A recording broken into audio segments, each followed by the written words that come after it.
We in these streets. Yo, what's going on? What's going on, man? Y'all know what it is. It's Three King Boxing. I know y'all looking at their phone like, damn again. Yes, damn again. We here. All right. So, as always, man, go to 3kingsboxing.com for the latest grades. What's going on in the sport of boxing. A lot of shit going on. So, we are here as always to update you guys on what's going on, giving y'all the facts. Not no theory, not no pretending. It's always the man that believes in nothing but facts. My man Prodigy, what's going on, family? Should have been a fucking lawyer, bro. That's how I should have been. I should have been a lawyer instead of a scientist, bro. Number facts. Scientists, they do a lot of theories and shit. Yeah, exactly. Exactly. Right. Do a whole lot of theory. Like, for whatever reason, motherfuckers had this theory that Don King was going to pay Daniel Dubois. Who didn't figure that shit out? What part of the game did you motherfuckers not understand? Right? I mean, we only saw Only in America with Ben Rain playing down. We only saw that, but now even if you didn't see the movie, nigga, I lived it. I was there. Right. They did a spoof movie, the Great White Hype. Yeah, thank you. Spoof movie with Don King be doing. Remember how he paid off Cheech Marine? Yep. That was all based off. It was a spoof about the type of dealings that Don King be in. When the fuck did that movie come out? Like 94? Yeah, like sometime around in 94, 95. Matter of fact, you put the picture up of Maurice Hooker. Maurice Hooker was in the movie. Yeah, he was. Yeah, Maurice Hooker was in the movie. That's fucked up. Well, I'm just saying, man. But at the end of the day, whoever did not realize Don King was not gonna pay Daniel Dubois, understand something. When this fight first got called, right? Okay, that was one of the fights immediately we said, hey man, if we wasn't in boxing, we wasn't covering that shit. Right. Trevor Bryant got, let's break it down. Trevor Bryant got the belt, right? Because the other motherfucker that had the belt, Don King, failed on that motherfucking purse bid that he won. Right? Manuel Char. Manuel Char, right. Manuel Char had 2 purse bids that went through because Don King defaulted on the deposit. Not paying the fighter, just the fucking deposit. Right. So that spelled trouble. Okay? That spelled trouble, right? Besides the countless number of fighters that talk about how Don King don't pay them, Larry Holmes has sued him, Evander Holyfield, Mike Tyson. I mean, shit, Mike Tyson took too goddamn long, if you ask me. But Larry Holmes sued him. Mike motherfucking Tyson sued him. All the fighters talk, and they've always said how Don King like to wrap shit up around, talking about something. Oh, Don King giving me $1 million. But then what happened? What do you mean I want to get 300,000? Well, so there's your lawyer fee, there's your trainer fee, there's your commission fee. Right. Right. So whoever didn't think that he was gonna have this issue, then on top of that, let's just say for a brief moment, you felt, hey man, Don King gonna pay him. Did you guys not see where the fight was? Not shitting on location. But when I heard Ohio, I said, oh, this is some bullshit.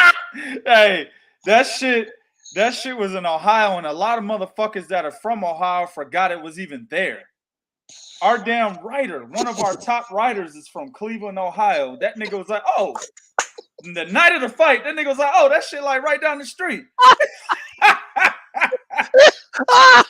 And he wasn't the only one. You know what I'm saying? According to my writer, that shit was like a local auditorium, nigga, where they had that fight, bro. Yeah. Nigga, that was a gymnasium where you have grammar school games at. Bro, that shit was oozing, losing money. Yes. That fight was oozing, losing money, bro. Yes. If you picked up that fight, which Don King did, he lost dough. And that's what Frank Warren is saying. Mm-hmm. Everybody knew that fight wasn't going to be shit. You picked up the purse bid. That's why we didn't buy the fight. Even though Dubois is our fighter and we knew he was going to beat the shit out of Trevor Bryan, we still didn't buy the fight because we knew it was garbage. Yep. And on top of that, like he said, Frank Warren said, Don King had no TV deal. Without a TV deal, how can you show a fight? But I heard Ohio. When I heard Ohio, I said, Ohio? What attract Ohio? LeBron, wait a minute. Is LeBron James?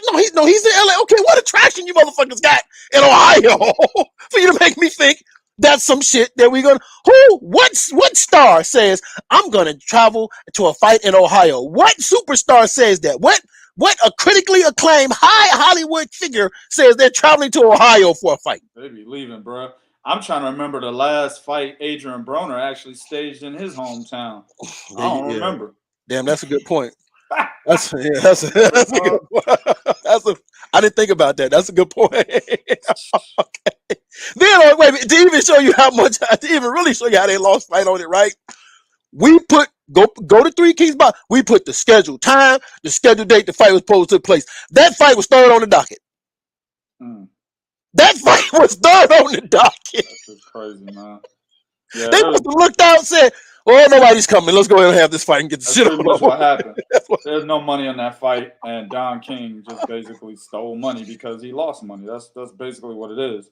That's typically what they always do, man. You know what I'm saying? So promoters do purse bids that they really don't want, but they already got a grand scheme on how to get that return on that lost money. You know what I'm saying? And a lot of times, man, it comes to the expense of the fighter. And that's what Daniel Dubois is going through right now.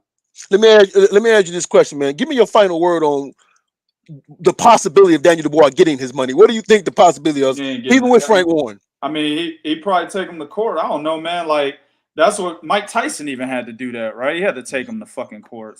A slew of other fighters had to take him to court. Now, maybe he's got to do the same thing. Who knows? But at the end of the day, man, he ain't getting it right now. Man, Don King throw goons at that big ass nigga, bro. You know what I'm saying? Wait. You said I owe you what? Hey, Melvin, Stacy, come on over here, nigga. Get this old British motherfucker out of my office, man. That's exactly what they're gonna do, bro. Exactly, Kendrick. Nigga ain't getting shit.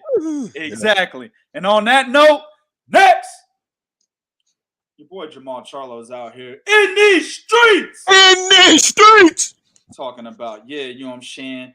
I want to fight Dave Benavidez, motherfucker Demetrius Andrade. Nigga, I been wanting to fight the niggas. What y'all talking about? I been wanting to fight the motherfucker. I want to fight the nigga right now. But I do recall a certain video. If you can remove that comment for me, kind sir. Oh, yes, I can.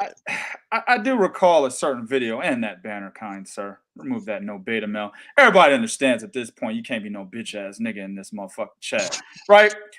So I do recall a certain video. Now, it was done by the other twin, but when this video was done, Jermall Charlo 100% co-signed. Yeah, my bad. Tell Andrade I'm fuck Andrade, pussy ass. You know what I did? I said, all right, we ain't fighting him. We black card him. We put him on the black card, nigga. You ain't getting a fight, nigga. Ain't no money for you, nigga, in this boxing world. You better go represent that bar you tried to open like 2 years ago, nigga. Fuck wrong with you, Rhode Island ass, nigga. That shit weak. I fought up there. That shit weak as fuck. Nigga, ain't nobody up there. Chill, ain't no real niggas in Rhode Island. Nigga, fuck wrong with you. Fuck out of here. I hate Andrade. So Jermall Charlo 100% co-signed that, right? And by the way, there's some fight fans in Rhode Island that would not like to see Jermall Charlo there any longer. However, right? Jermall 100% co-signed that shit. He said, yeah, fuck that nigga, man. There was another time where the three were face to face. Andre's like, all I want is the fight. Y'all talking all this shit. I think it was back, now I don't want to say backstage, but you know, in the locker room area of Deontay Wilder, Luis Ortiz won, if I'm not mistaken. You know what I'm saying? For that event. Right. And Andres is like, hey man, I just want to fight, dog. Like, you know what I'm saying? Y'all talking all this shit and you know what I'm saying? I talking about niggas' moms and shit. I just want to fight. And they was like, man, fuck you, nigga. Fuck you, nigga. You know how Charlo are, right? Basically not acknowledging him. Basically saying, you're not getting the fight. So there's numerous occasions where they have given up information to the media stating, we not fighting Demetrius Andrade. Exactly. Well, why the fuck will we believe him now about Andrade? And then the whole situation about Benavidez, right? Benavidez called him a pussy, a bitch. He went on Mike Tyson's show. I could show that clip, but I won't. He went on Mike Tyson's show. Mike Tyson's like, name those names, please, begging this nigga, bro. Say his name. We know what was he calling him? The Mexican killer, the Mexican monster. He even gave Benavidez a nickname, just to piss him off, and he still didn't take the bait, right? How are we supposed to believe this motherfucker now? Well, here's the thing. He was drunk. You can't believe a motherfucker when they're drunk. Yeah. Right? Because that's the alcohol talking. Now the alcohol is telling him, yeah, man, we gonna fight this motherfucker. And he's talking through the alcohol. But when he's sober up, right, he's gonna be like, I said, what? Man, delete that video. Delete that video. No, niggas can't hold my feet to the fire. No, delete that video. He's not gonna fight them. And here's the main reason why he's not gonna fight. He's already making money. Mm-hmm. That statement that Angel Garcia made, why should we fight a Keith Thurman? We could fight a Raw Soccer and get 2 minutes. That's exactly what this nigga's doing. This nigga's already making money.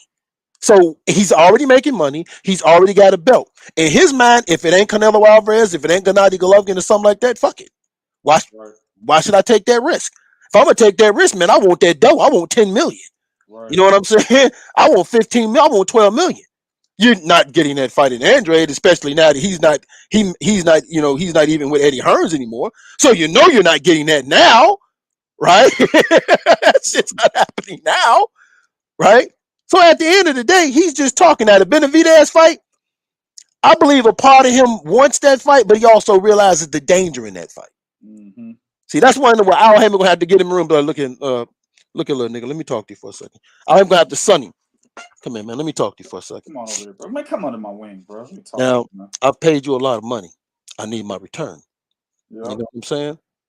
All right. Sign right here. Yep. Exactly. Right. Close the door behind you. Let me know if you need a pen. You need a pen? Right. No. Yep. But if I believe in him, understand something, y'all, and y'all can get mad at me if you want to. I don't believe none of these motherfuckers until I hear a fight is done. Great. The only motherfucker I believe is everybody with 3 Kings boxing. That's it. Everybody else, nope. You're shit suspect, nigga. Agreed. Agreed. My man Alex, he said, aren't drunk words sober thoughts? And that's a response to you saying that he was drunk. Let me tell you something, Alex. Have you ever been to a bar and had you a hoe right there and she drunk as fuck talking about y'all gonna fuck, then when you get back, she's like, wait a minute, what are we doing? Those sober words wasn't real. I mean, those drunk words weren't sober words. Females are the epitome of drunk words not being sober thoughts, right? Yep. Same situation here, right? And it fits because I do equate Jermall Charlo to a female. Absolutely. You know what I'm saying? So this shit fits, right? He's a beta male of all beta males. So at the end of the day, absolutely not. I don't believe anything that this motherfucker has to say, man. Last words, Bo. Shit. Don't believe this nigga. Believe 3 Kings, but fuck him. Oh, that's my last words right there. Why? I'm not believing him until I see him in the ring or until David Benavidez actually comes out and says, hey, I finally heard from somebody from that side. This is just talk. That's all it is right now. At the end of the day, it's just this right here. All right. And with that being said, okay, so Amanda Serrano, as you all know, she's supposed to be fought Madison Square Garden. She's going to defend her unified titles. And the fight fell through, right? The main event, the clown show fell through. All right, let me just say. The clown, right. The clown show fell through. Looked like you got the little monkey ball. Oh, shit. So that shit fell through, right? Now, here's the thing. It's karma. You know why this is karma?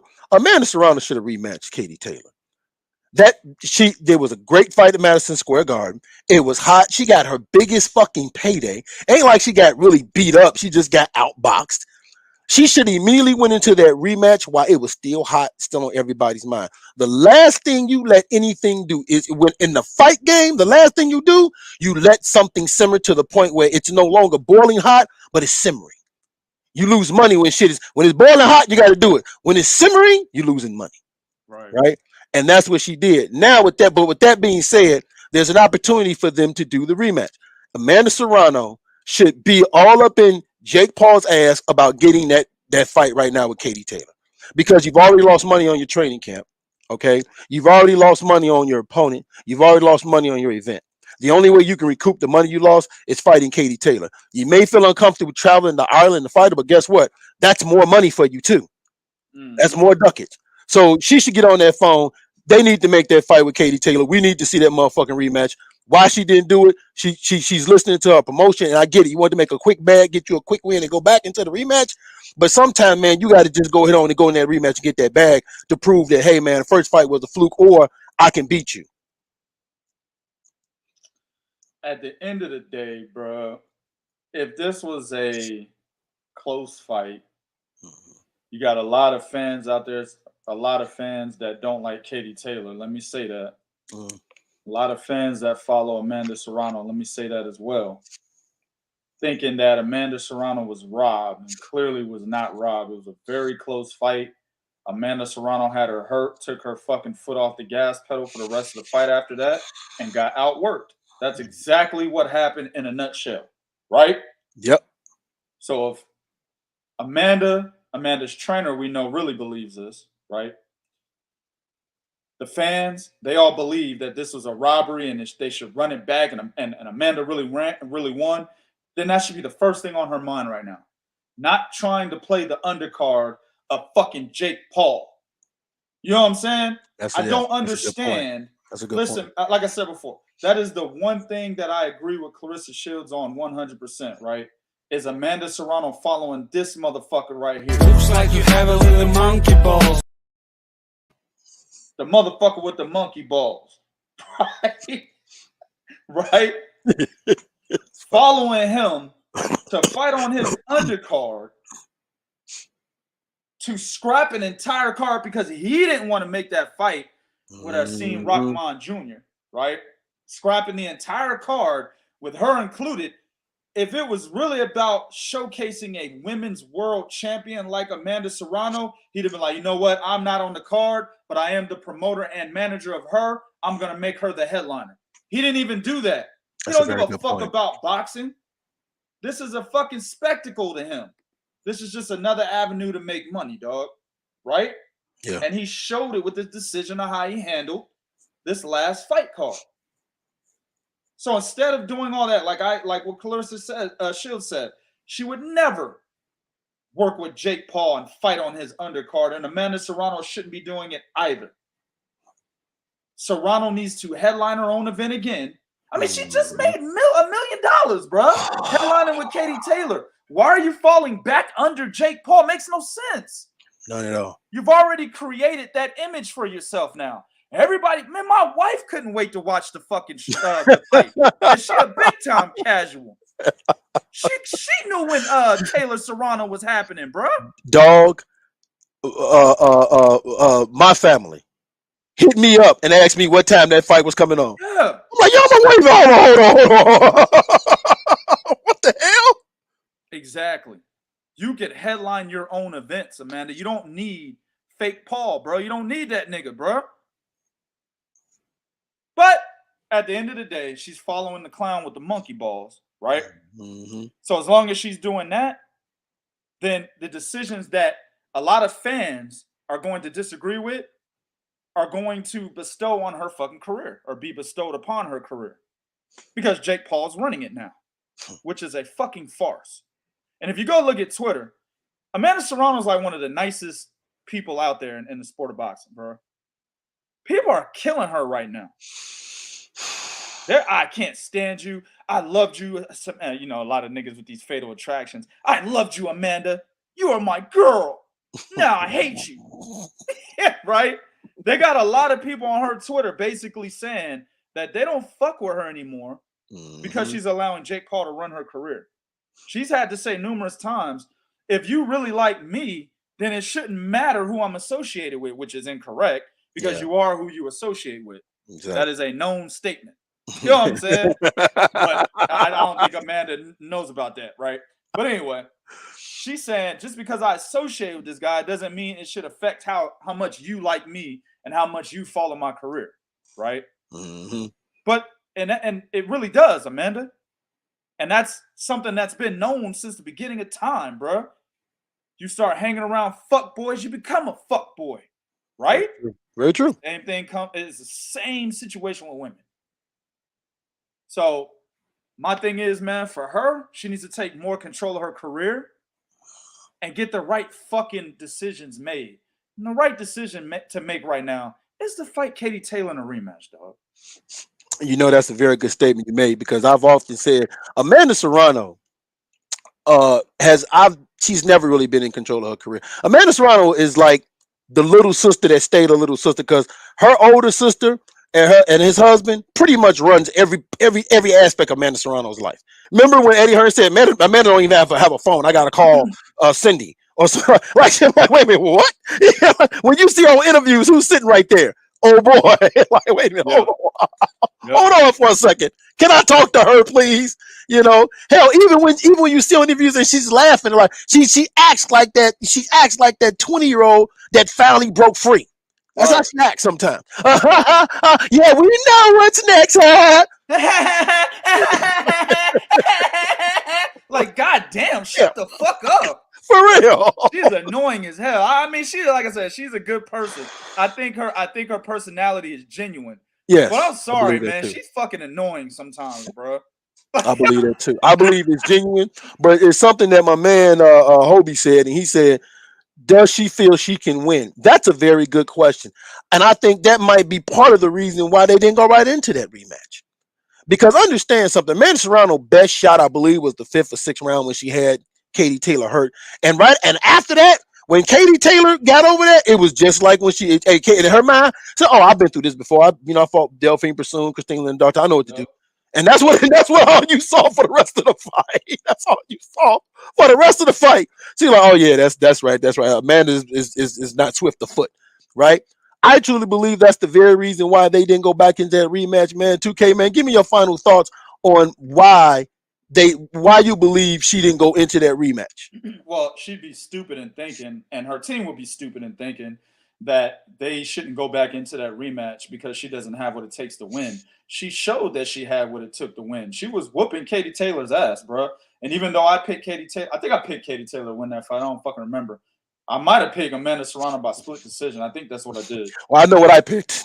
Yeah, I mean, didn't you pick Amanda by knockout or some shit like that? Yeah. Right, because I remember I was arguing with you on that show. Like, how is this a knockout? But you arguing with me after the show. Yeah. Cameras off, I started arguing with you again. Right. Hell yeah. At the end of the day, though, bro, I think I picked Amanda Serrano by split decision, but she had what it took to win. She was whooping her ass, right? And even though I had her by split decision, or I was gonna say that she in my prediction I picked her by split decision, I still gave Katie Taylor the fight. She won. It was just the fact that Amanda Serrano took her foot off the gas. Yeah. All she's got to do is go watch tape of the goddamn fight, go back to the drawing board, right? It's very obvious what she did wrong. She's been in the game for like fucking 15, 20 years. I don't know how long it's been, but she's what, a 7-division champion? She knows how to rectify mistakes at this point in her career, right? Yep. She hasn't lost since Eva Wallstrom, which was like 10 years ago or maybe even longer than that, right? So at the end of the day, bro, she knows how to rectify mistakes. So go back, look at the film, rectify your mistake, and go get the win. They should all, her and her entire team should all have confidence that she can beat Katie Taylor because she almost did, bro. Next! Your boy Keith Thurman out here playing flutes and fucking summoning his inner third eye or whatever the fuck you want to call it, his inner chi. And at the same time, this nigga trying to be like Canelo. You know what I'm saying? Yeah, you know what I'm saying? I take a motherfucker 155-pound catchweight with Erislandy Lara. Wait a minute. Wait a minute. 155-pound catchweights has been patented, sir. That is Canelo shit. You know what I'm saying? Nobody else can do it. 2K saying right here, there are nobody has permission to take over the 155-pound catch weight, nigga. That's Canelo's. You know what I'm saying? But at the end of the day, bro, that's a good fight. Yes, it is. I think Erislandy Lara should take that bait. Now, Laura's like, what, 39 or some shit like that? Yeah. 39 in American years, 46 in Cuban years. Let's go with on paper. Let's go with on paper. At the end of the day, his old ass should take that bait if he can get back down to 154 or 155, right? Mm-hmm. I think that's a good fight for him, especially at this point in his career. Keith Thurman isn't the old Keith Thurman, right? The hungry Keith Thurman, I think, would beat this version of Erislandy Lara, right? Right. But Keith Thurman is no longer hungry. Keith Thurman's like, where the money at, man? I'm married. I'm getting pussy every night. You know what I'm saying? Shit. Marvin Hagler told you best. Don't get pussy while you're a fighter. He said it. He did. You know what I'm saying? Didn't say it in those words, but he said it. He did. You know what I'm saying? That means something. If Marvin Hagler said it, nigga, it's real. Hey. You know what I'm saying? When Andre Ward announced him and his wife would have another child, the retirement came right afterwards. Retirement came right out. Look at Golovkin. Golovkin was out of there, nigga, after that second Canelo fight. Where the fuck is Golovkin at? Where the fuck did he go? All of a sudden, he got a baby and shit. Oh, he was getting some pussy. That's where he went. Oh, man. You know what I'm saying? Who was it? Who was it? Was it Nietes or Ioka? I think Kazuto it was Ioka. Kazuto retired early as fuck, nigga, because he was getting some pussy. And then when he stopped getting pussy, she ended up leaving him. He came back to boxing. That's exactly what happened. No bullshit, no fake news, nigga. That's what happened. Gennady Golovkin has not been the same since he's been in the Pootie Tang, bro. He's not been the same. Look at this nigga. This nigga did a good job with Canelo. I had Canelo winning, but a lot of people think Golovkin won both fights, right? He goes ghost, gets in the Pootie Tang, comes back, looks bad against fucking Steve Rose, man. And Sergey Derevyanchenko. Two niggas he would have flatlined along like in the first, second round. The old Golovkin. Derevyanchenko one was bad. Bro, that Pootie Tang do some shit to you, bro. Marvin Hagler wasn't playing. The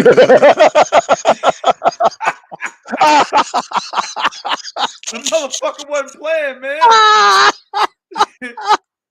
The proof is in the pudding, man. Gave y'all several examples. Keith Thurman is the latest. He is not the key. He even cut his hair off, man. He cut off his Samson. He cut off his Samson, man. This nigga looks stupid as fuck right now. Keith Thurman looks stupid as fuck with that haircut, man. You know your homeboy in school back when he was in grade school. Right. And that nigga got a new chop that he thought he was a shit. You had to be his homeboy and be like, man, that shit weak, dog. Nigga, go get your hair and super glue that shit back on, nigga. You had to be that dude. Oh, man. But somebody needs to tell Keith Thurman that haircut is fucking whack and stop dipping in the Pootie Tang, man. Oh, man. But he ain't stopping. That's why I think Erislandy Lara would beat him at a 155-pound catchweight. It's an excellent fight for him. I think it's an excellent fight for Keith Thurman. I mean, listen, at the end of the day, Keith Thurman isn't going anywhere else. So I think it should happen, man. Final word, bro. Now, my man, before I get to that, my man, I hope tell the truth, shame the devil. Yeah, dog. Same thing with Josh Taylor, right?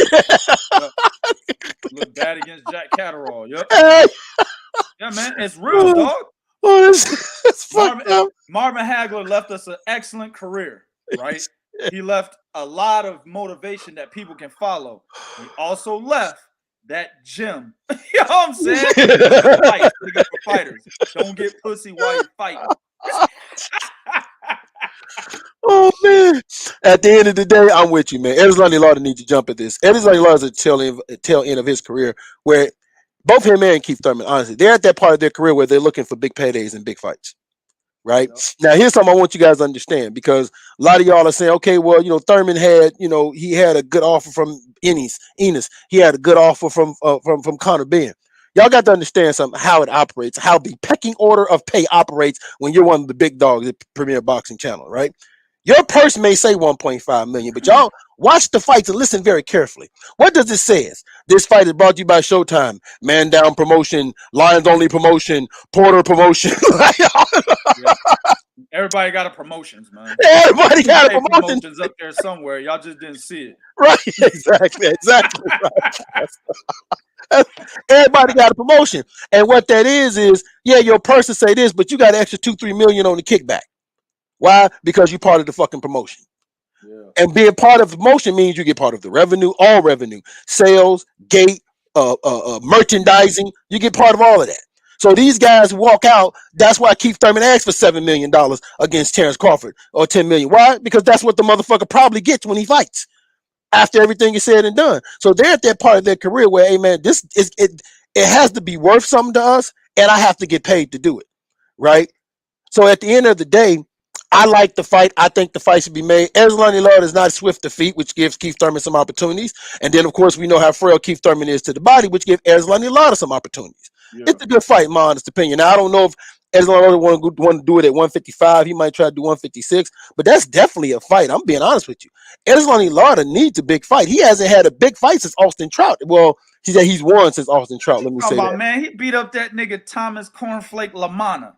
Okay, so anyway, that nigga Cornflake was talking. I'm sorry, man. He was talking. I'm not losing no nigga named Cornflake. People say that the worst nickname is Boo Boo. Demetrius said, "No, nigga, Cornflake. No, Cornflake is the worst fucking nickname. It's worse than the Dingaling Man, which is Darnell Wilson, bro. It's worse than him. Cornflake, nigga. Oh man." And with that being said,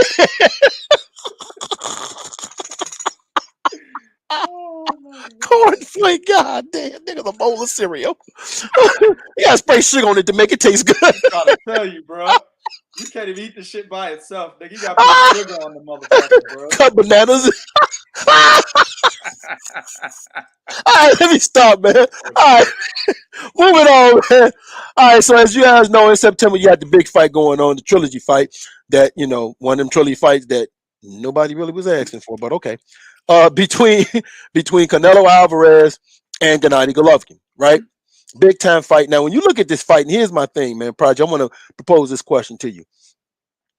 This could be a situation where, in my honest opinion, you may see the winner or the loser possibly retire, because when you look at what's next for either fighter, it don't look too bright. For Canelo Alvarez, it looks better, but not for Gennady Golovkin. I don't see Gennady Golovkin, if he beats Canelo Alvarez, continuing on fighting. That means he'd have to try to fight Charlo. He'd have to try to fight. If he beats Canelo, I don't see him continuing on in his career, because that's the one fight that he wants so bad. That's the reason why he stuck around. That he stuck around as long as he did. That's the reason why we saw him struggle against Sergey Derevyanchenko. So I don't think if he beats Canelo, he sticks around. If he loses Canelo, he definitely doesn't stick around. If he loses, he's not going to stick around. Well, I mean, one thing I've got to disagree with you on is the whole notion of an if this nigga beats Canelo. What nigga? Canelo about to knock this motherfucker out. And people are like, what? He's never been dropped before in his whole career. Yes, I understand that. Pro and amateur. Never been dropped. But the nigga's 40. Mm-hmm. And he would, and honestly, in his last, 3 out of his last 4 fights, I believe it is, because let's think about it. Steve Swiss Cake Rose, Sergey Derevyanchenko, Kamil Cesarita, and Ryota Murata. Yep. So 3 out of his last 4 fights, Golovkin looked like he was hurt. Yes, he did. He looked. Well, let me say 2 out of his last 4, because he didn't look hurt against no damn Swiss Cake Roll. That nigga didn't look hurt against no Debbie Snack, bro. He whooped his ass. But he did look bad in that fight, right? Yeah, he did. He did look hurt against Sergey Derevyanchenko, and he did look hurt against Ryota Murata. Absolutely. Yeah, right? Did. Ryota Murata, the way he was beating Gennady Golovkin, if this motherfucker had the mental capacity to continue a game plan and not get fatigued, he could have beaten Gennady Golovkin with his jab alone. His jab was beating Gennady Golovkin. The jab. Yeah. He was setting him up for the straight right hand. He was turning him, right? He was keeping the fight in the middle of the ring. Golovkin was getting his ass beat, bro, that first 4 rounds of that fight, man. And then he got caught. He got hit with a big right hand, and that nigga checked out. The big right hand, literally, bro, it's like a fighting video game, like Street Fighter, nigga. A motherfucker hit you with that super move, your power gauge go all the way down. This is exactly what happened to Ryota Murata. That's exactly, bro. The power gauge went all the way down. Stamina gauge too. Motherfucker got tired off 1 hit. It wasn't even a body shot neither. It was a shot to the chin. That tired him out. So once that happened, Ryota Murata put his game plan out the window, checked out, and fucking lost. You see what I'm saying? Canelo's not doing that. Canelo's already been hit by Triple G. Unless Triple G is going to do what Antonio Margarito did and put some plaster of Paris in his motherfucking glove to enhance his power, Canelo's already felt that shit, dog. This is about to be easy work. regardless of the fact that he lost to Demetrius Bivol. Right? Yes. It's about to be easy fucking work, dog. You know what I'm saying? He's going to stop Golovkin. And I'm not saying he drops Golovkin. I'm not saying he knocks Golovkin out on his feet with Golovkin looking like Jermaine Taylor and shit all slumped. That's not what I'm talking about. Golovkin's going to take damage. A referee is not going to like seeing Gennady Golovkin take damage, and he's going to stop the fight. And people are going to be like, that was a premature stoppage. That's what's going to happen. If that doesn't happen, Canelo's going to cruise to 12-round fucking victory. Literally. I mean, literally, guys. You know what I'm saying? 12 rounds, 120 to 108. I don't see how Golovkin wins a round. I don't see it. He's much slower than he used to be. He's much more hittable than he used to be, which before he didn't really have great defense to begin with. Now he really doesn't have great defense, right? He's plodding all over the ring now, right? Before he had a little bit better footwork when he was younger and more durable. Now he's just plodding all over the ring, right? Hoping to land that big right hand to make you change your game plan like you did to Ryota Murata. That's not going to happen to Canelo, right? He is literally a 40-year-old fighter. That's what he looks like now, a 40-year-old fighter. And 40-year-olds have that manpower, right? That's why you don't fuck with niggas in your 20s. Listen to 2K. You don't want to fuck with a nigga like me and Bo. You know what I'm saying? We up there. We got the man strength, nigga. We'll knock you out. You know what I'm saying? But that's what's happening with Golovkin right now, bro. He's got the man strength. You see what I'm saying? And that's what he's depending on right now because he doesn't have anything else anymore. Right? Durability and resilience is probably the only thing left besides his power. He's a guy that just won't go down, right? But I can see a referee. Good point, Alex. His body has deteriorated. And that's another thing. Gennady Golovkin never liked taking shots to the body. I remember when Willie Monroe Jr. hit him to the body, and that motherfucker winced. Now, that's Willie Monroe. Yeah, I remember that too. Willie Monroe ain't got no power, dog. I remember that. And he winced. I was like, oh, shit, this is a nigga that don't like body shots, right? Canelo, I could see him eating that body up, giving that motherfucker maximum damage. And a referee that respects Gennady Golovkin for who he is, for what his career has been, right? And what he's done for him as he sees it in the sport of boxing, he's going to jump in and save the veteran so he doesn't get any permanent damage. That's what I think is going to happen in this fight, bro. And when that happens, Gennady Golovkin, yes, he needs to fucking retire. If he beats Canelo, hey, nigga, go for undisputed. Go fight Andrade. Andrade's halfway out of the division. That's true. He may even leave the division, dog. So the WBO belt might be up for grabs, right? You might be fighting Alan Canelo for the goddamn belt. You never know, right? But if he beats Canelo, that means this nigga has turned over a new leaf like Nonito Donaire had. You see what I'm saying? This nigga turned over a new leaf, nigga. Maybe pussy does help. Pussy is an enhancer. Right? So he needs to go fight Demetrius Andrade for undisputed if that's the case. Right? Right. Go fight Jermall Charlo right after that for undisputed. I'm sorry, I forgot about Jermall punk ass. Gotta fight him too. Fight Demetrius Andrade. If you get past him, fight Jermall or do it the other direction. Fight Jermall first. Try that, get that WBC belt if you can. And if you beat Jermall, you've really turned over a new leaf. Yeah, you can probably beat Demetrius Andrade. Right. That's Just good saying, point. right? So, in my opinion, skill-wise, Andrade is better than Charlo. But career-wise, Demetrius Andrade is falling by the wayside, bro. He might be mentally fucked up. You never know. He's over calling out Chris Eubank Jr., y'all. You see what I'm saying? Begging Chris Eubank Jr. He's begging him. Demetrius Andrade was literally like, come on, man, I got these cheeseburgers. Man, I suck your dick, man. That's what he was doing. Yeah, he was, man. That was sad. For Chris Eubank Jr.? So he might be mentally fucked up. Triple G might need to go that direction if he beats Canelo. And ASAP, immediately. You know what I'm saying? Because the best time to get a fighter is when he's mentally fucked up. Ask George Kambosos. Very good point. Go ahead, man.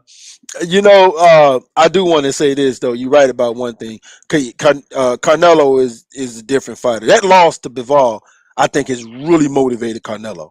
to the point where Canelo is hoping to hurt this dude. He's hoping to knock this dude out. He's hoping to put a hurting on him. Canelo wants to make a statement. He wants to tell everybody, hey man, that was some bullshit that happened to Bivol, and this motherfucker's gonna pay for it. So you're definitely right about that right there. I think Canelo's coming in to be extra dangerous. At the end though, for Canelo Alvarez, what's your thoughts, man? On what's your final thoughts on if Canelo loses, does he retire?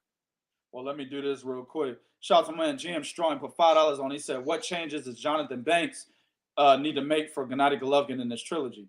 Get that nigga some ginseng, some fucking get that nigga some ginseng, bro, some Cialis, nigga, whatever he needs. You know what I'm saying?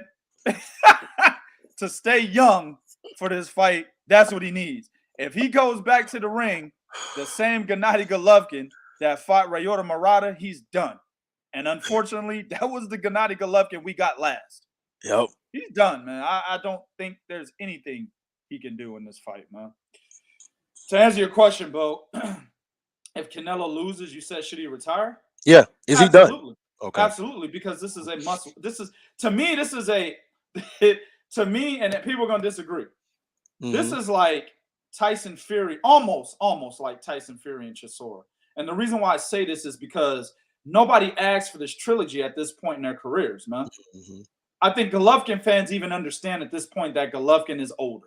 He's already been looking older. Like my man Alex said, man, getting the punani and shit, put a bald head, gave the nigga a bald spot. Sure did.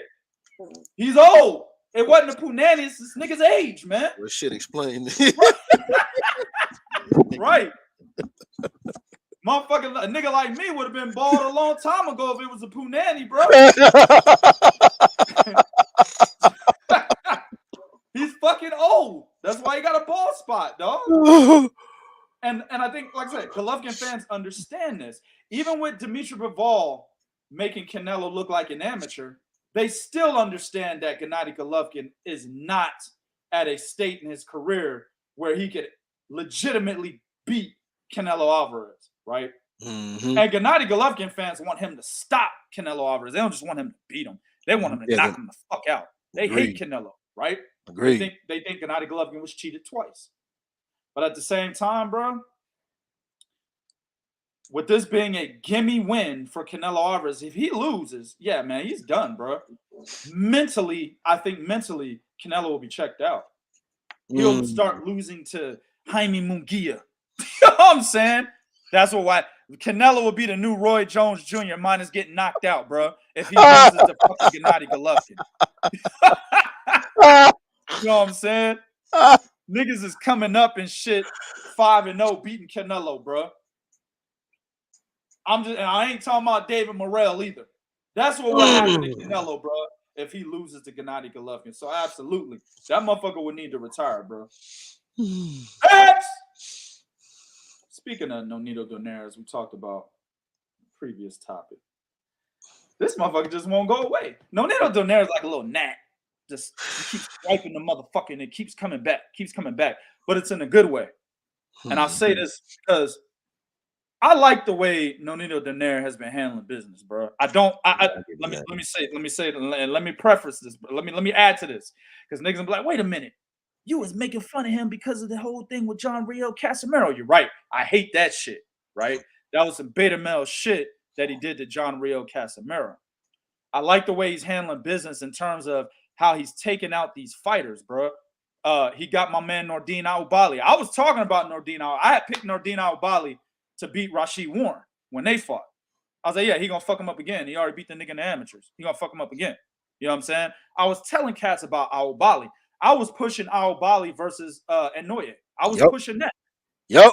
And Nonito Donaire stepped in and put a wrench in those fucking plans. Matter of fact, where the fuck is Nordine Aubali? Where is he? He's with Joe Cambosis. They're hanging out. Oh, that's him, Lee Shelby. Right. Hell yeah. Dylan White, you know, they're all chilling right now. That's right. Lose that title, you become a non-factor, bro. That's right. Him and Tony Ioka hanging out. Two French niggas that got their ass whipped recently. They hanging out. Right? my man Suleiman Sissoko He's the only one left out there in France. But nah, man, real shit. But he's taking these guys out. Al Bali, he took out a mandatory, right? He's taking these motherfuckers out, man. And when, in a situation where you think Nonito Donaire is going to lose, he's actually turned up outside of the rematch with Naoya Inoue. But Naoya Inoue is arguably the number 1 pound-for-pound fighter in the sport. We got him at number 3, but he's arguably number 1. I mean, he's, you know, this motherfucker's a beast. He is what his nickname is, a monster, right? But to hear Nonito Donaire say, instead of saying, oh, man, I'm done, I'm retired, to hear him say, oh, nigga, I ain't done yet. Y'all thought I was done? Nigga, this is what I'm about to do.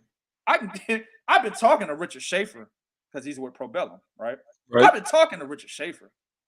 We talked about going down to 115. Matter of fact, nigga, we talked about going to 115 before I fought Naoya Inoue in the rematch. We've been talked about this. Not only we talk about going to 115, let me tell you something, my nigga. Come sit down, bro. Hey, man, get a shot of that Hennessy, nigga. You know what I'm saying? Nothing I said was, hey, bitch, shut up, I'm talking. Nothing I said was, nothing I said was, I want to fight Kazuto Ioka and Roman Gonzalez. No, not that other Roman Gonzalez, Chocolatito, nigga, that one. I want to fight that one, nigga. Yup. I want to go down to 115, fight Kazuto Ioka and take his belt, become a 5-division champion. Yeah. And then I'm going to go back to bantamweight and try to get undisputed if that motherfucker presents itself. Man, I fuck with Nonito Donaire, Bo. Because no, them other niggas in them higher divisions, they not talking like this. This nigga, 82 years old, talking about fighting Kazuto Ioka, motherfucking Chocolatito, and then going back up to 118 to become undisputed. Nobody's fucking talking like that in those higher divisions, bro. You see what I'm saying? Yeah. But this, you got motherfuckers, they're mentioning it. They're mentioning it. But Nonito Donaire's about to go fucking do it. He's saying, hey, this is what we're doing, man. We're about to go do this. This shit's already been in the plans for over a year now. You see what I'm saying? Right. Kazuto Ioka don't duck no fight, bro. No, he doesn't. No, he doesn't. Realistically, nigga, this is a suicide mission. Real talk, I'll tell you, dog, if I was Nonito Donaire's son, I'm like, Dad, this is a suicide mission, nigga. Have you seen that nigga Kazuto Ioka? I mean, nigga, literally, that's a brother right there, bro. This motherfucker tatted up, drinking weed, dating R&B bitches. Are you serious? Did you not see what he did to Kosei Tanaka? You talking about taking his title, right? Then you got Chocolatito. Chocolatito is known, right, for his aggressiveness and his ring IQ. And he's known for looking at titties during an interview, if y'all haven't seen that image. Right, Alex? Ioka got cornrows and shit, too. That's a classic image, boy. That nigga Roman Gonzalez got caught on candid camera. So did Bob Arum. Yeah. Bob Arum got caught, too. Looking at him. You don't see this on Christina. Christina, you need to go to the doctor. Oh my God, bro. For real shit. Real shit, dog. But that is some real shit that Nonito Donaire is talking, man. And you know what? A lot of people were out there when we published that article. A lot of people were out there saying, hey, man, I hate seeing boxers doing this. I don't like seeing them taking shots to the head. Listen, nobody knows their health better than that person you're talking about. Exactly. Right? Yeah, I agree with that. If Nonito Donaire feels like he's okay to do this, then let the man do it. We don't need you niggas over there apologizing for Nonito Donaire. We don't need that. You know what I'm saying? If he feels like he can do this, then let the man do it. There was a point that a guy made, and I'm gonna let you have it right here. There's a point that somebody made on the Facebook page. They said, oh, so Nonito Donaire's back to picking on smaller fighters. And that's something that he's been accused. No. He's been accused of this. Yes, he has. Omar Narvaez, Vic Darchinyan, right? Yes. And a slew of others. I'll just name those two off the top of my head. He's been accused of this his whole career. of picking on smaller fighters, and that person believes that that's the case. What do you think about that, man? I actually, I have to agree to a certain extent. All right. If you really want to make the case picking on smaller fighters, then there's a lot of fighters that do that. Why? Because you have fighters who in the amateur rank start at one weight, then when they become professionals, they fight at a whole nother weight. Right? You might start at 152, then you go 147, and then you're fighting guys that probably start at 130, 135, and they're coming up to your division. Right? At the end of the day, you're men. You sign that dotted line, you get in that ring. It is what it is, because there are some smaller fighters, like when he went up and he fought. I'm trying to think. My man Regendow, right? When he fought Regendow really isn't 122 pounds. Regendow is the only fighter that steps on the scale 121 and hydrates up to 120. Fucking that nigga steps on the scale and he does that shit, right? So I'm not gonna crucify him for doing that, because boxing, that's how boxing been. Marvin Hagler stuck around. He fought Duran, he fought Hearn, and he fought Leonard. All of those guys were smaller weight. Hell, Duran started at 135. Yep. All right. So I'm not gonna sit there and do like when I know about Homicide Hank, Charles, Izar Charles and stuff like that. Yeah, when you know about shit like that, no, I'm not finna sit here and clown that nigga on some shit like that, man. Right? But I will say this. You said it's a suicide mission. You're 100% right. I'm gonna tell y'all something. Somebody said something in the chat I was in. They said, "Man, Nonito Donaire is just like Derek Chisora.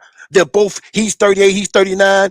He's, their records kind of same. They're still fighting. Here's the difference, though. Nonito Donaire is actually in the second half of his career won some of those big goddamn fights. That's the big fucking difference. He's actually won some of them big fights. Nonito Donaire resurrected his career when he beat Nordine Okubali. Right? He resurrected his career when he beat what's old boy name in that WBSS tournament. I can't think of his name right now. I think he resurrected his career when he looked good against Naoya Inoue in the finals of that WBSS tournament, because a lot of people thought he was going to get knocked out early. Remember, every time Nonito Donaire kept getting pushed forward because fighters were, Ryan Burnett. Did he fight Ryan Burnett? Yes, he did. I think that's who he beat for that title. Yeah. Well, I know fighters kept getting pushed out of the tournament, and Nonito Donaire kept moving forward. Right? Yeah. So people were like, you know what? They were like, you know what? He gonna get knocked the fuck out by Inoue. And when he didn't get knocked out, and not only didn't get knocked out, he actually fractured Inouye's orbital bone. They were like, this dude's back. We want to see him again. That actually revitalized his career. That revitalized his career. But here's the thing, and this is where I agree with you at. Kazuto Ioka is sitting there like this with a blunt. What? Who want to fight me? One of them big booty bitches on his lap. Oh, good girl, go ahead, on girl. Oh. He like,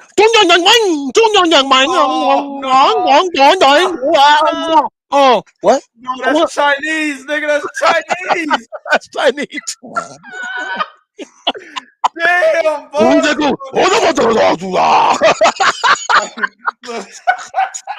Man, we gonna get. Man, I gotta edit this video, nigga. Oh shit! Japanese people gonna be mad in a bit. They're not fucking Chinese. Fucking black ass American. But he's sitting there like, who wants to fight me? Oh man, make that happen. That's Kazuto Ioka. Because he's like, oh man, make that happen. That's a hell of a fight for Kazuto Ioka. And understand something. I think it's a bad idea for Nonito Donaire to do that to his body, to go down to 115. You're 38 years old. That's not good for your body to go down that low to 115, then jump in the ring with some Kazuto Ioka. It's a good fight. I would like to see that fight. But I think it's a bad idea, and I agree with you, man. It's a suicide mission. But if I'm Kazuto Ioka and I saw that, oh man, make that fight tomorrow, goddamn. Automatically, dog. Make that fight. Shout out to my man Sweet P Fan. He got it right. He said Burnett got injured during the fight after 3 rounds. Everybody else got injured before fighting Nonito. That's exactly what happened. I remember Ryan Burnett retired after that shit, and I was like, why the fuck is he retiring? You know what I'm saying? Because it didn't seem like a major injury. Maybe I got to go back and look that up. But I know at the time, I was like, why? Because I had him beaten Nonito Donaire. He was going to beat him, in my opinion. Ryan Burnett was actually pretty decent. UK white dude. He was pretty good. You know what I'm saying? But I didn't understand why he was retiring after that. But yeah, I remember that shit. I definitely remember that. But like I said, man, it's a suicide mission, but it's one of them suicide missions that I want to see that car wreck. Like, That's what I'm saying. Yeah. I want to see that car wreck, nigga. I feel that. I want to see that car wreck, nigga. That might be fun to watch. I feel that. Check this out. Final word. Do you think Nonito Donaire can actually realistically become undisputed at bantamweight? No, I don't think so. Well, because remember, he's saying after he fights either Ioka or Chocolatito or both, he's going to go back up to 118. This is after those events have transpired, man. No, because that would require a third fight with Naoya Inoue, and I don't think he can beat Naoya Inoue. And Inoue might be at 122 by then. Oh, well, then he has a shot. If Inouye's at 122, he has. I won't say he has a shot at undisputed, but he has a shot at least probably to regain the title again. I'll definitely give him that. I think he has a shot to regain the title again. But and then yeah, he doesn't have a shot at undisputed, but he does have a shot to regain the title again if Naoya Inoue goes up. But if not, and Inoue is still there, he definitely hell no. He definitely don't have a chance to become undisputed right there, man. I know you had the final word. Let me just do this real quick, man. Let me say this real quick. If he goes through that fucking gauntlet, and it's either one of those guys is a gauntlet, bro. He doesn't even have to fight them both. Fighting them both is overkill, in my opinion.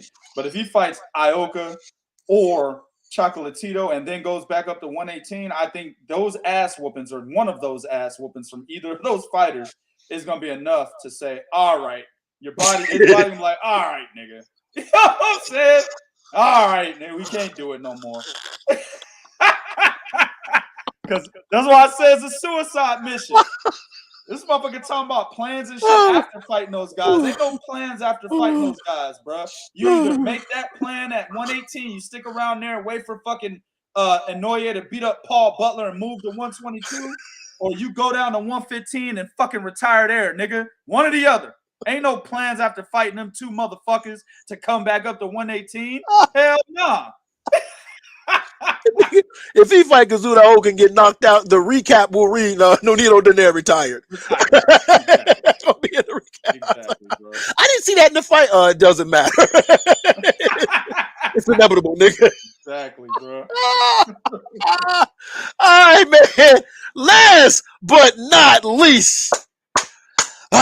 Good news. Finally, man, after talks, after back and forth, after leaving promotional companies, it's being reported we may finally get the undisputed fight between unified welterweight champion Errol the Truth Spence Jr. and Terence WBO champion. Let me not. I'm not trying to be like PBC. Not that nigga's title. WBO champion. WBO champion Terence Bud Crawford. Now, of course, go to 3kingsboxing.com. We break everything down for you, man. The reason, the fact that they're talking about the fight, they had a target date of November 12th, November 19th. The fact they're even talking about this fight, the fact that we're hearing this gives me confidence that this fight is definitely going to happen. This fight's going to happen, right? I think it took a lot of movement. It took a lot of wheels. This is a fight that boxing needs. This is that big fight boxing needs. Why? We didn't get the undisputed fight at heavyweight. We're still waiting on that. Maybe we'll get it later on. Who knows?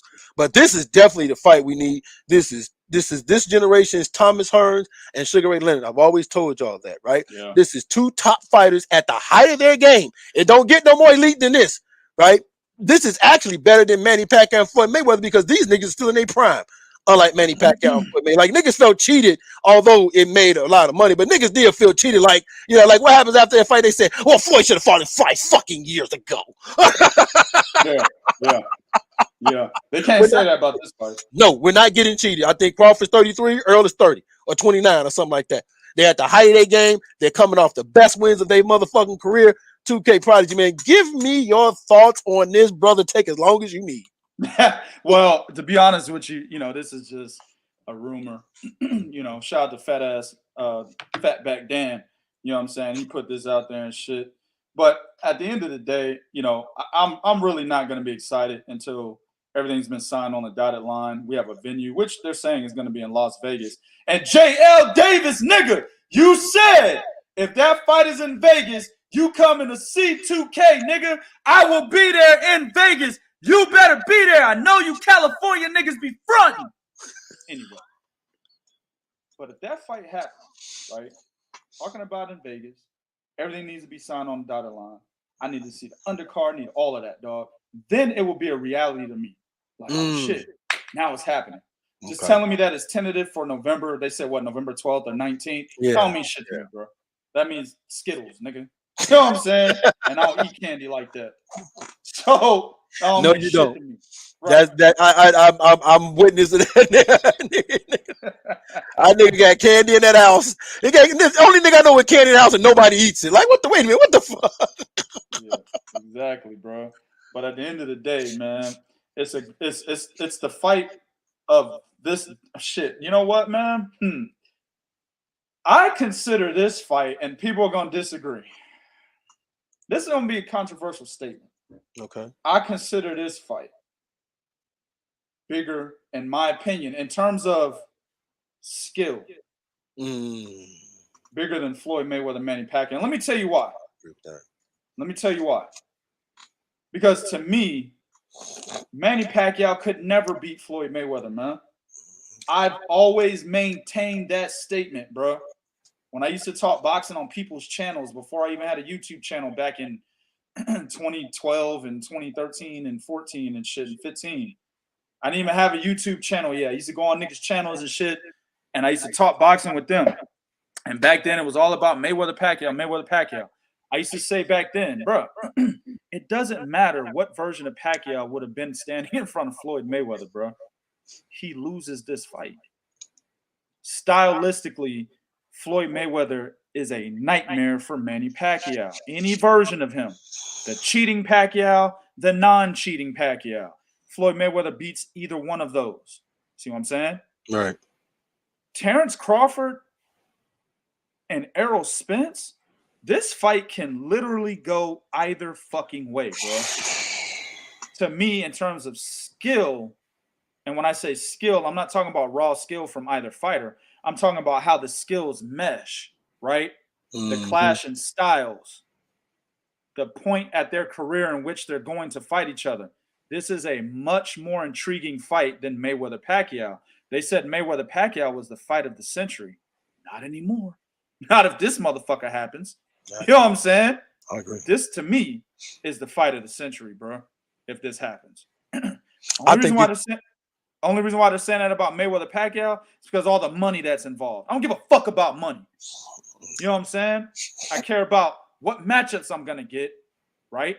And how good the fight is supposed to be. Mayweather-Pacquiao was never supposed to be a good fight, in my opinion, because Mayweather is just a way better fighter than Pacquiao. Always has been. Crawford and Errol Spence are literally on the same fucking level, dog. You talking about chess, nigga? This is Bobby Fischer and some other high-class nigga, bro. That's what this is, man. This is the fight of the century. What were you going to say, man? I was just going to say, even if we get the undisputed heavyweight fight, this is still bigger than that. Oh, absolutely. What, Tyson Fury and Usyk? Yeah. It ain't going to be Joshua. Yeah. Yeah, of course. I didn't even have to mention that. I'm offended. You tried to interrupt me. I'm offended, nigga, that you interrupted me for that bullshit. Go stand in the corner, nigga. Slap yourself. Slap yourself. Word up, dog. But yeah, dog, like this, like I said, this is the fight of the century. I mean, there's so much that both fighters can do to win this fight. There's a lot that Mayweather could have done to beat Pacquiao, but he only needed to do one thing: box down the outside and time the straight right hand. That's really all he needed to do, and move with Manny Pacquiao, right? Don't get mesmerized by his footwork. Just move with him. Watch his torso. You see what I'm saying? And move with him. That's the one good thing that, on the side note, that's the one good thing that Teofimo Lopez did against Vasily Lomachenko. He didn't watch his feet. He watched his torso and moved with him. You see what I'm saying? So that's all Floyd Mayweather had to do, right? Whereas Errol Spence and Crawford, there's a lot on both sides. Both sides that both of these guys have to do to win this fight, man. You're talking adjustments galore. I was talking to a friend of mine about this fight recently, and I said, Terence Crawford it's not even arguably. Terence Crawford is the smartest fighter in boxing today. Yeah, I agree with that. That motherfucker's IQ is unparalleled, bro. There's nobody smarter. Chocolatito's up there, but he's not smarter than him. He's not even on the same level of smartness, in my opinion, as Terence Crawford. He's the smartest fighter in boxing, right? Mm-hmm. Errol Spence might be the most athletically gifted boxer in boxing today, right? Terence Crawford can make adjustments on the fly like nobody else, bro. And he's a switch hitter. So you're talking about, Shakur Stevenson is not as smart as Terence Crawford. No, think about it this way, Alex. Shakur Stevenson is learning from Terence Crawford. Exactly. He is not anywhere near Terence Crawford's IQ. Yep. And a retired Andre Ward. Yeah, good point. So at the end of the day, let me say this. Terence Crawford's a switch hitter that is the smartest fighter in boxing today, right? Mm-hmm. So this motherfucker can make adjustments on you. And not only make adjustments, he can change his stance behind that adjustment. That is a fucking nightmare, dog. That is hard to defeat. He's hard to defeat, bro. Right? Whereas Errol Spence, he's a smart fighter.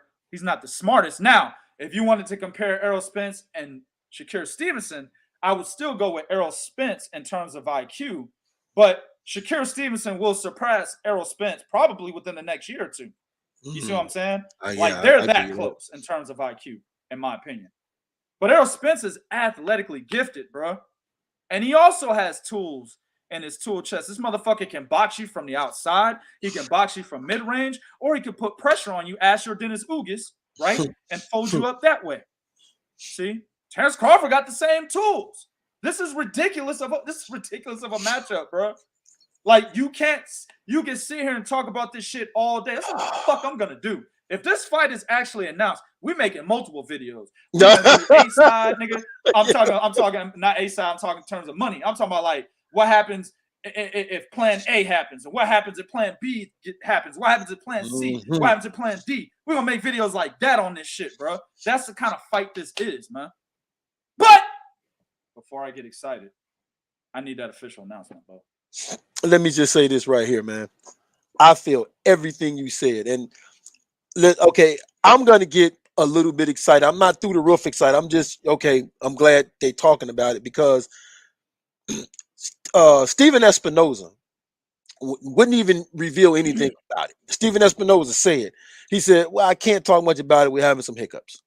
Now it's being seed is being put out there that, hey, from Dan Rafael of all people too. Now think about Dan of all people. Hey, there's a possibility that this is going to happen November 12th, November 19th. And we're also looking at, putting the regular guy on the undercard, and it might be in Vegas. They're putting out the little nuggets out there because when I hear that tells me they're at that 98.9% done. It's just that last 1.1% that they got to get done to make it 100. And if you know anything about boxing, that last 1.1% can fuck up a whole fight. Right. That last 1.1%, which is usually money, can fuck up a whole goddamn fight. Yep. Right. Adonis Stevens and fucking Bernard Hopkins was done. Oh, that's you're talking about Sergey Kovalev, my bad. Yeah, but him and Adonis Stevens and Bernard Hopkins was done.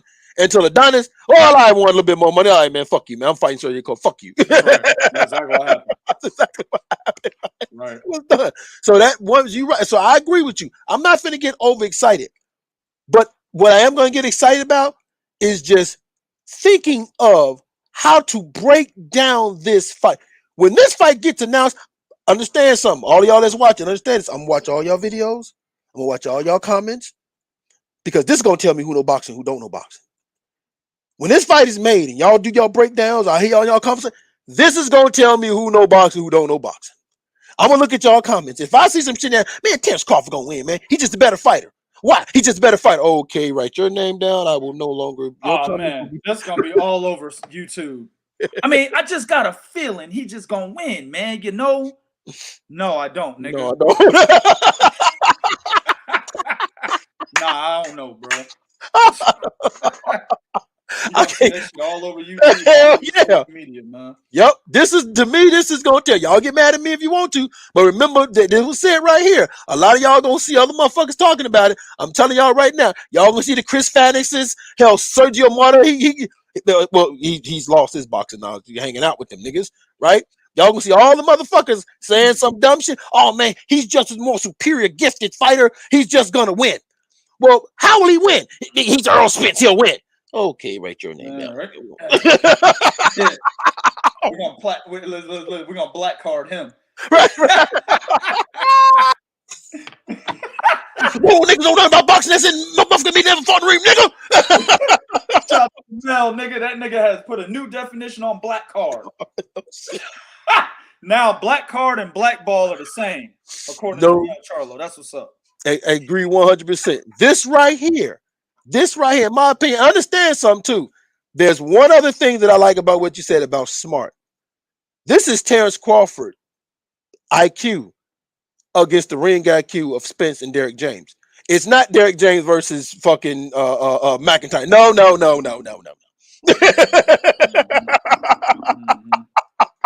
Nah, man. One's a trainer, one's not. I told you on the last show, man. Terence Crawford trains himself, man. Bomac has no dealings with Terence Crawford. And you know what? The proof is in the fucking pudding. Bomac couldn't do shit with several fighters, bro, that were trained by him. Not Crawford. And notice Crawford always in a fucking corner for those fighters. Matter of fact, with this Maurice Hooker shit, Terence Crawford was doing more talking than fat-ass Bomac. Bomac was still catching his breath because the nigga had to climb them fucking stairs. That's fucked up, okay. Hell yeah. Fuck out of here, man. That nigga Derek James washes Bomac when it comes to trainers clashing heads, bro. Yes, he washes that nigga, bro. This is Derek James versus Terence Crawford, nigga. Nigga, you got matchups, bro. Trainer matchup. Derek James versus Terence Crawford. Fighter matchup. Errol Spence versus Terence Crawford. Cutman matchup. Errol Spence's Cutman versus Terence Crawford. Nigga, promoter matchup. PBC versus Terence Crawford. This nigga does everything.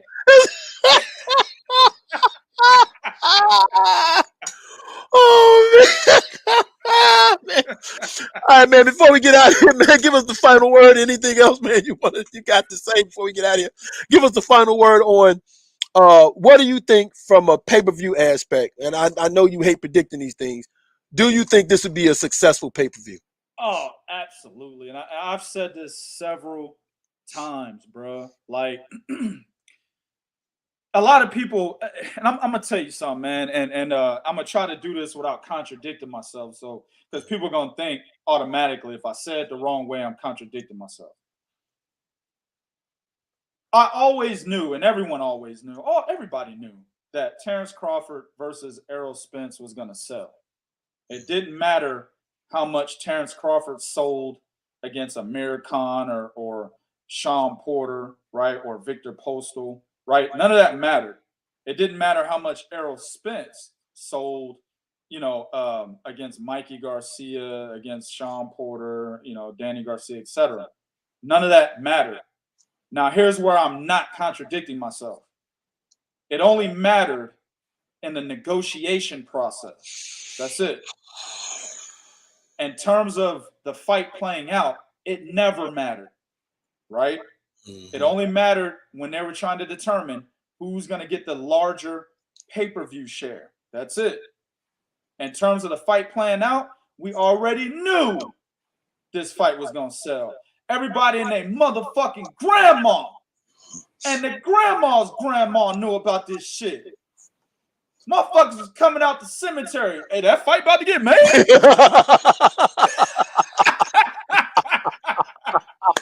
You know what I'm saying?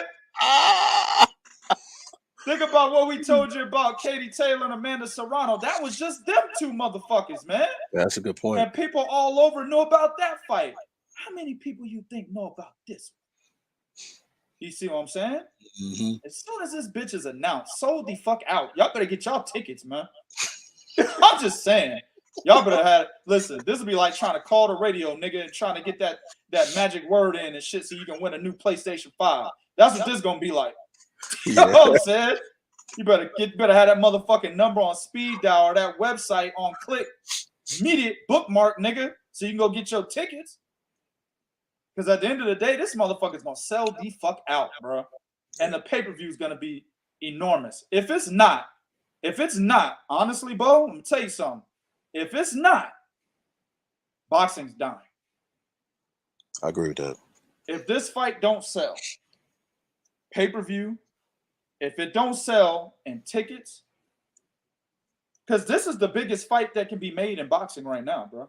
Yeah. It really is. If this shit don't sell, boxing's dying. Plain and simple. I'm even paying for this shit. I write the shit off on my taxes. But I'm still paying it. Or paying for it, excuse me. I'm still gonna pay for it. Nigga, I got the shit where I ain't gotta pay for pay-per-view. And I'm still gonna pay for it. Mm-hmm. Because I gotta give boxing its credit if this fight gets fucking made. So absolutely, man, I'm gonna slap niggas that tell me they streaming this, bro. If I catch you in these streets and yeah, nigga, you don't understand about the streaming, I'm smacking you, bro. Fuck wrong with you, nigga? You stream Derek Chisora versus Joseph Parker, nigga. You don't stream this. You know what I'm saying? Nigga, I'm buying the fight. I might be there. Right. Right. We're gonna buy the fight in the hotel room and then go to the fight.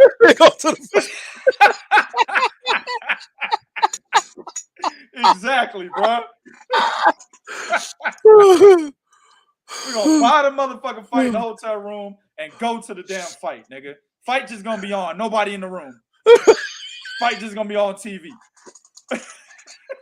Just saying, bro. Go back to the hotel, niggas up against the door like this. Yep. What y'all niggas doing? Hell yeah. Hell yeah. Think about how much Tyson Fury Deontay Wilder sold. That's a good point. This should kill that, dog. That's a very good point. If it doesn't, man, boxing is dying, nigga. Boxing is on life support if this can't beat that, bro. I'm just saying, man. It's on fucking life support, bro. It's on, nigga, boxing's in a vegetative state.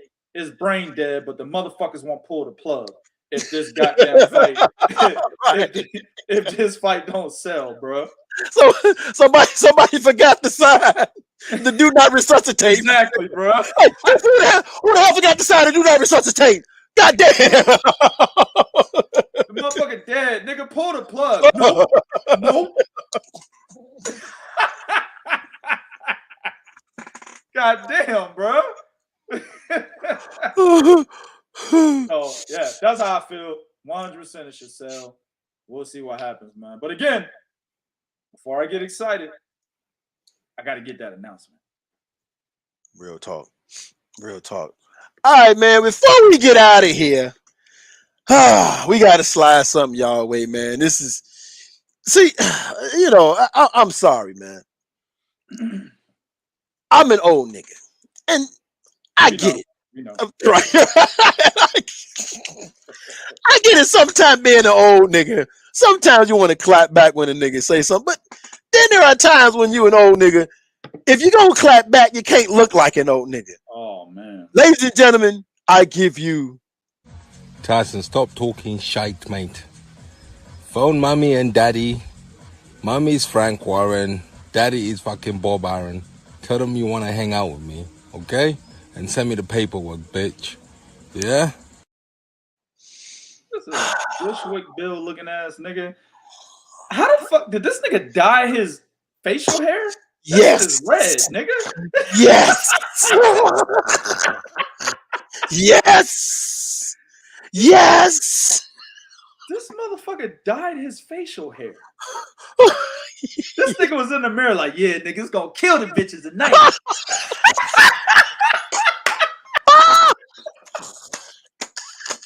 What? Oh God. Oh shit. Oh no. That's how I Derek Chisora getting knocked the fuck out, man.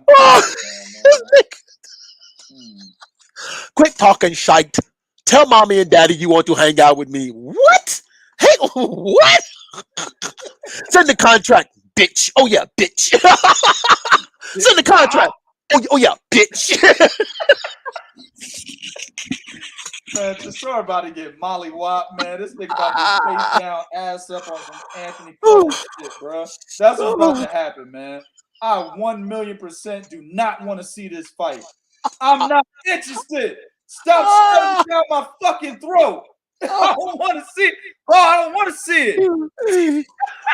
All I got to say is I'm glad I believe I'm second or third in seniority. So Bakari. Trying to tell you, bro.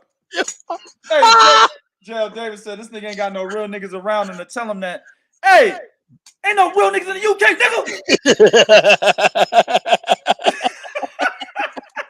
I've yet to meet a real UK nigga.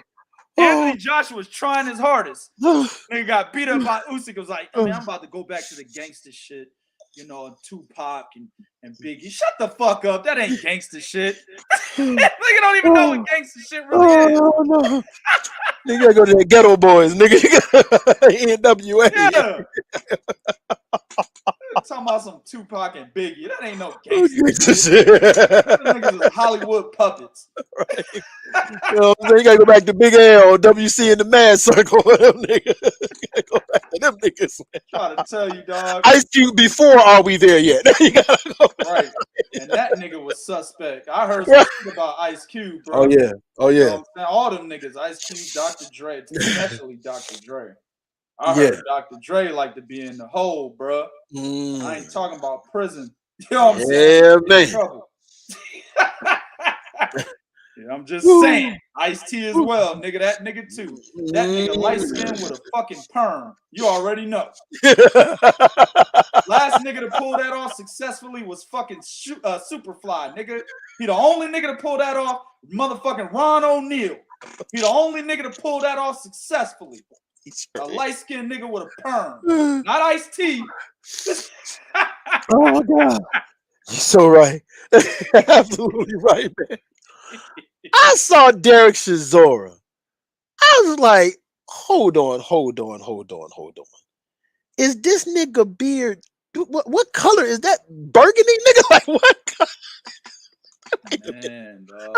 And then he got the bandana around his head, sitting there in the sun and shit, trying to look tough. Hey, send the contract. Oh yeah, that's right, bitch. Man, I'm just saying, bro. They need to get, man. Listen, man. Bro, I don't want to see it, bro. No. Damn, man. No. I don't want to see that. Y'all niggas covering that shit, bro. It's an executive order. y'all niggas covering that fight. I'm not watching it. I will be away in my yacht.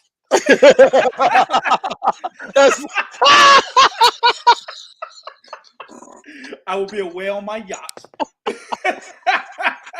While you niggas covering that goddamn fight, watching that shit. I think I'll be in the DR that month. Oh, I hope so, man. For your sake, man. Come out with your excuses now so that shit fall on one of the other parties, nigga.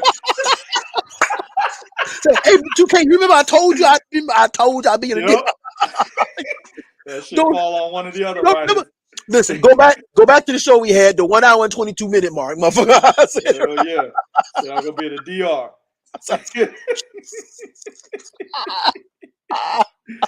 Oh man. All right, Prodigy, man. Take us out, man.